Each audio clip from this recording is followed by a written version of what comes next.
कोलकाता में आईपैक की छापेमारी से शुरू हुई ये कहानी अब ममता बनर्जी बनाम ईडी नहीं बल्कि सत्ता बनाम कानून की सबसे बड़ी लड़ाई बन चुकी है। ईडी ने कोलकाता में एक प्राइवेट राजनीतिक एजेंसी आईपैक पर आर्थिक जांच के तहत छापेमारी की थी, लेकिन ममता बनर्जी को ईडी का ये दखल बर्दाश्त नहीं हुआ और वो खुद पुलिस अधिकारियों के साथ मौके पर पहुंच गई। आरोप है कि चलती जांच के दौरान फाइलें चुराकर ममता भाग गई और इलेक्ट्रॉनिक सबूतों से भी छेड़छाड़ की गई। इसके बाद उल्टा ममता सरकार ने ही ईडी के अधिकारियों पर एफआईआर भी दर्ज करवा दी।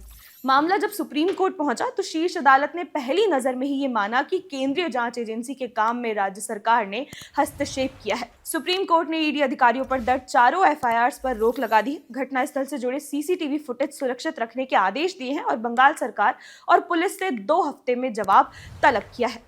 लेकिन ममता की इस दखलंदाजी ने कई से बड़े सवाल खड़े कर दिए हैं। ध्यान दीजिए कि आईपैक कोई गवर्नमेंट ऑफिस नहीं है बल्कि एक प्राइवेट पॉलिटिकल कैंपेन एजेंसी है। ऐसे में सवाल उठता है कि आखिर वहां ऐसी कौन सी धांधली थी, ऐसा कौन सा घोटाला वहां छुपा था कि एक मुख्यमंत्री को खुद पुलिस बल के साथ मौके पर पहुंचना पड़ गया। और अगर सब कुछ वैध था तो जांच में दखल और सबूत हटाने की जरूरत आखिर क्यों पड़ गई।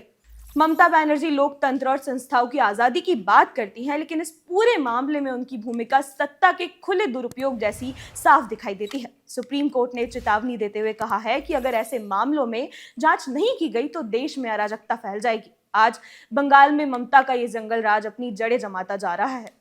चुनाव नजदीक है और अब फैसला अदालतों का नहीं बल्कि जनता के हाथ में है। क्या बंगाल इस जंगल राज को चुनेगा या फिर सत्ता की मनमानी को नकार कर कानून और लोकतंत्र का रास्ता चुनेगा।